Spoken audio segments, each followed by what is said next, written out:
ভারতের বিপক্ষে খেলবে না পাকিস্তান, এই সিদ্ধান্ত এখন শুধু উপমহাদেশ নয়, পুরো বিশ্ব ক্রিকেটে তীব্র আলোচনার জন্ম দিয়েছে। 2026 টি-20 বিশ্বকাপকে সামনে রেখে পাকিস্তান সরকারের বেছে বেছে ম্যাচ খেলার অবস্থান এবার সরাসরি আইসিসির নজরে এসেছে।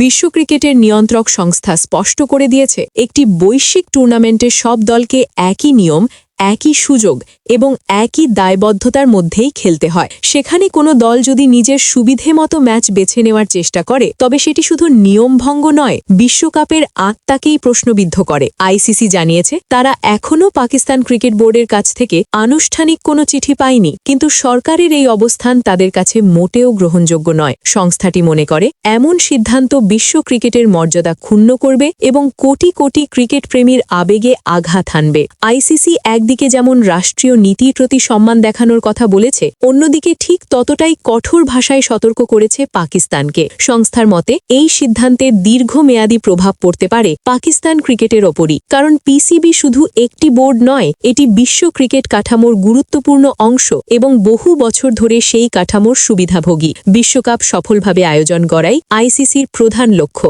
আর সেই লক্ষ্য পূরণে কোনো রাজনৈতিক সিদ্ধান্ত যেন ক্রিকেটের স্বার্থকে ক্ষতিগ্রস্ত না করে, এটাই সংস্থার প্রত্যাশা। এখন প্রশ্ন একটাই, ভারতের বিপক্ষে না খেলার সিদ্ধান্তে পাকিস্তান কি নিজেরাই ভবিষ্যতের দরজা বন্ধ করছে, নাকি শেষ মুহূর্তে সমাধানের পথে হাঁটবে পিসিবি? উত্তর দেবে সময়, কিন্তু আপাতত বিশ্ব ক্রিকেটে উত্তেজনা তুঙ্গে, আর 2026 টি-20 বিশ্বকাপের আগে এই সংকট যে বড় বার্তা দিচ্ছে তা